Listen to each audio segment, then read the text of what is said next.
Demak, o'ylaymizki, ushbu Assalom Xorazm musiqiy dam olish dasturi sizning eng sevimli ko'rsatuvlaringizga aylanib ulgurmoqda. Chunki har kuni yangiliklar va albatta sizga manfaatli bo'ladigan sahifalar ketma-ketligi sizga tortiq etilmoqda, azizlar. Albatta, bilasizmi, Ahmadbek, kunni avvalida aynan mana shu paytda insonni qabul qilishi juda ham yaxshi holatda bo'lar ekan va biz ham bejizga qizg'in suhbatlar orqali yangi ma'lumotlarni yurtdoshlarimizga taqdim qilishga harakat qilmaymiz. Bu bejizga emas, chunki ayni daqiqalarda bizni xotiramiz yana ham yaxshi ish faoliyatini yuritadigan onlar bo'ladi. Shunday ekan, azizlar, biz sizni har bir o'tayotgan soniyangizni demak, mazmunli o'tkazishda o'z hissamizni qo'shayotgan bo'lsak, biz bundan juda ham mamnunmiz. Shunday ekan, biz yana bugungi kun texnologiyalari va aynan kitobxonlik borasida so'z yuritishni niyat qildik. Albatta. Demak, biz yana qizg'in suhbatlarga kirishamiz va undan oldin sizga bir ma'lumotni yetkazib qo'ymoqchimiz. Xabaringiz bor. Farg'ona shahrida Central Asia 2025 fan, ta'lim, madaniyat va biznesda internet va axborot kutubxona resurslari 18-xalqaro konferensiyasi o'z ishini boshladi, azizlar. Albatta, bugungi kunda elektron axborot resurslarining o'rni ulardan foydalanish orqali aholiga demak, axborot kutubxona xizmatini ko'rsatishni takomillashtirish va shunga o'xshash mavzularda so'z olib borilgan konferensiyada va keling endi batafsil tarzda uni demak, mana shu konferensiya ishtirokchilaridan bilib olsak. Albatta, ushbu xalqaro konferensiyada demak, vohamiz ahli ham ishtirok etishdi va bugun ana shu ishtirokchilardan bo'lgan viloyatimiz vakillari studiyamizga kelishgan. Mahmud Zamaxshariy nomidagi Xorazm viloyat axborot kutubxona markazi direktori o'rinbosari Mavludaxon Qurbonboyeva va Urganch tuman axborot kutubxona markazi direktori Mehribon Yusupovalar bilan ham suhbat bo'lamiz. Xush kelibsiz. Assalomu alaykum. Assalomu alaykum. Studiyada ko'rganimizdan mamnunmiz. Mana bir qancha albomlar va adashmasak yutuqlar bilan ular tashrif buyurishgan. Keling, dastavval shundan boshlaylik. Mana ko'krak nishonlari sizni bezab turibdi va aynan mana shunga fidoyi mehnatlaringiz samarasi sifatida bugun bemalol ayta olamiz, to'g'rimi? Konferensiya qanday o'tdi? Taassurotlar qanday? Konferensiya juda yaxshi o'tdi. Taassurotlarga boy bo'ldi. Konferensiyada 500 dan ziyod ishtirokchi ishtirok etdi. Keyin 6 ta shubada o'quv seminarlari bo'ldi. Ushbu o'quv seminarlarda juda yaxshi mavzular ko'tarildi. Kutubxona sohasida mana aytyapmiz, axborot kutubxona texnologiyasi deyapmiz. Bizani kutubxona sohamizga ham texnologiya kirib kelgan. Shu bo'yicha mavzularda seminarlar, o'quv seminarlarda mavzularda qatnashdik, seminarlarda. Keyin tajriba almashdik. Kutubxona bo'yicha kelgan ishtirokchilar bilan birgalikda. Barcha mana shu soha vakillari, barchasi, to'g'rimi? Yangi texnologiyalar kirib kelmoqda, baribir texnologiya asrida yashayapmiz va aynan kutubxonachilik, ularni kitobxonlikni targ'ib qilish borasida ham bu ijtimoiy masala sifatida bemalol ayta olamiz, to'g'rimi? To'g'ri. Aynan yangilik sifatida siz o'zingizga qanday ma'lumotlar bilan qaytdingiz? Bu yilgi Farg'onada bo'lgan anjumanda eng birinchi bizlara yangi loyihalar 30 ta chet el fuqarolari qatnashdi. Bularning loyihalari bilan tanishib, ish almashinuvlari bo'ldi. Eng quvonarlisi Farg'ona viloyati hokimligi bu yilgi yilini kitobxonlik yili deb e'lon qilgan ekan. Bundan biz juda ham faxrlandik, sevindik.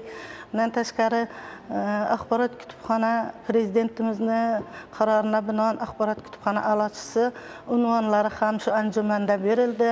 Bizlar ham shu unvonga sazovor bo'lganlar safidamiz. Bundan juda xursandmiz. Yana bir quvonarlisi Farg'ona viloyatida uy kutubxonalari, ya'ni o'zini xususiy kutubxonalari 200 dan ortiq ekan. 200 dan ortiq uy kutubxonalari tashkil qilingan ekan. Bular haqida anjumanda katta ekranlarda roliklar qo'yib, har birini tanishtirishdi. Shunday quvonarli bo'ldi, ko'rib, sevinib, shunday xalqimiz borligidan xursand bo'lib o'tirdik. Bundan o'zlarimizga keraklicha xulosalar oldik va kelib mana shu tajribalarimizni, o'rganganlarimizni ish jarayonimizda amalga oshirmoqdamiz va xursandchiligimiz cheksiz. Bunday anjumanlar bardavom bo'lishini tilab qolamiz. Albatta, bu juda ham yaxshi yangiliklar, ya'ni yaxshi xabarlar. Lekin hozirda zamon juda ham jadallik bilan rivojlanib bormoqda. Yoshlarimiz kundan kunga demak telefonlar deymizmi, gadjetlar, planshetlar va ular ushbu internet asriga ko'nikib bormoqda. Kitob o'qish esa endi afsuski qisman kamayib bormoqda. Ularni mana shu kitobxonlikka yanada jalb etish borasida qanday ishlar qilinishi lozim deb o'ylaysiz? To'g'ri aytganingiz, qisman to'xtab qoladi kitobxonlar, yoshlarni qiziqishi kitobxonaga. Lekin hozir mana bu keyingi vaqtlarda yangi binolar barpo qilinishi, hokimliklarimizning kitobxonlarga e'tibor berishi, prezidentimizning yoshlarni ma'naviy yuksaklikka ko'tarishi, kitobxonlik tadbirlar bo'lib turibdi. Masalan, o'zlarimizni Urganch tumanida bir necha loyihalar asosida kitobxonlik tadbirlari o'tkazamiz. Bizda shu hisobotlar berilib boriladi. 6 oylik hisobotimizda 540 dona Urganch tumanini o'zida faqatgina yoshlarni kitobxonlikka jalb qilish maqsadida tadbirlar o'tkazilgan. Bu tadbirlarimiz o'zlarimizning ijtimoiy kanallarimizda yoritib boriladi. Bular bilan butun O'zbekistonimiz ko'rib boradi. Nafaqat O'zbekiston, boshqa davlatlar ham birgalikda ko'rib boradi. Mana shu loyihalar asosida yoshlarni kitobxonaga jalb qilmoqdamiz va hozir biz xursandmiz. Yoshlar avvalgidek emas, siz o'ylaganchalik ham emas. Albatta, hozirgi zamon talabiga javob berib, yana telefonlar deyaptilar, boshqa nimalar deyapti, lekin baribir o'qiyman degan yosh avlod o'qishini davom qildirib kelmoqda. Ulardan ham mana shu kitobxonlik borasida unumli foydalansa bo'ladi, to'g'rimi? Bugungi kunni kutubxonasi qanday bo'lishi kerak deb o'ylaysiz, Mavlud opa? Bugungi kunni kutubxonasi hozir mana hamkasbim ham aytib o'tyapti, zamonaviy binoga ega bo'lishi kerak. Keyin bu texnik jihozdan ta'minlangan bo'lishi kerak. Kirgandan kitobxon o'zi texnikalardan foydalanib kitobni buyurtma qilib bilishi kerak. Keyin buyurtma qilingan kitob ham shu buyurtma qilingandan keyin ma'lum daqiqada u kitobxonga yetib kelishi kerak.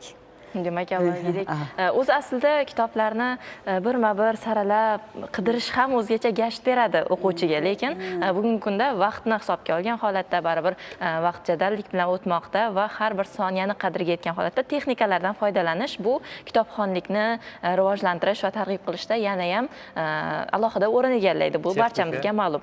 Texnika mavzusi hozir ochildi va shu o'rinda yana bitta savol paydo bo'lmoqda. Agar kutubxonalarda, demak, bilamizki, juda ham ko'p nusxaga ega bo'lmagan kitoblar mavjud va ushbu kitoblarni ko'pchilik qidirib kelishadi. Bunday vaziyatlarda demak elektron variantlari ham bo'ladimi shu kitoblarni sizda? Agar bo'lmaydigan bo'lsa, shuni elektron variantda qilish sharoiti mavjud, to'g'rimi? Mavjud. Albatta, bizani masalan viloyat Mahmud Zamakhshariy nomidagi viloyat axborot kutubxona markazi ushbu texnika jihozlari bilan jihozlangan. Katta skaner nimalarimiz bor, apparatlarimiz. Unda kitoblarni masalan bir nusxali noyob, keyin kitobxonlar tomonidan ko'p so'raladigan adabiyotlar birinchi navbatda raqamlashtirib elektron shakllari yaratilgan. Kitobxonga shu buyurtma bo'lgan vaqtida o'z vaqtida labbay deb javob beryapmiz. Demak, noqulayliklar tug'ilmaydi. Yo'q.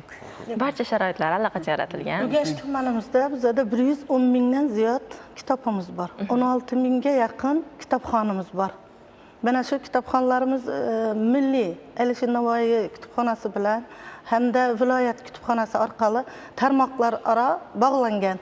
Agarda bizda yo'q bo'lgan mana shu kitoblar bo'lsa, ulardan tarmoqlar aro olishimiz mumkin. Juda yaxshi.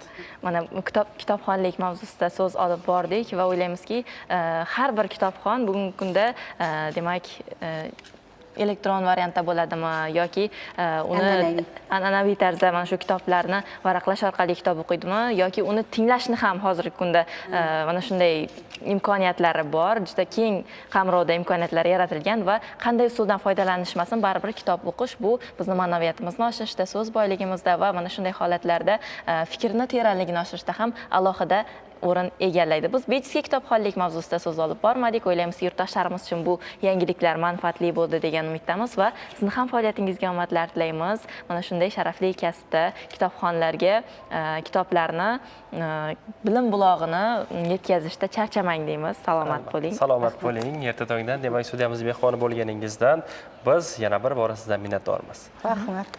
Shu o'rinda Muqoyaxon, bilasiz, meni bitta ma'lumot esimga tushib qoldi. Agar siz kuniga 15 sahifa kitob o'qiydigan bo'lsangiz, yil oxirida siz bemalol o'rtacha 20 ta dona kitobni o'qigan hisoblanar ekansiz. Aha, demak o'rtacha 20 kitob. Albatta, lekin har kuni 15 sahifadan. 15 sahifa aslini olib qaraganda unchalik katta miqdor emas. Albatta. Va qiyinchilik ham tug'dirmasa kerak. Demak- O'zingiz sinab ko'rganmisiz shu usulni? Albatta.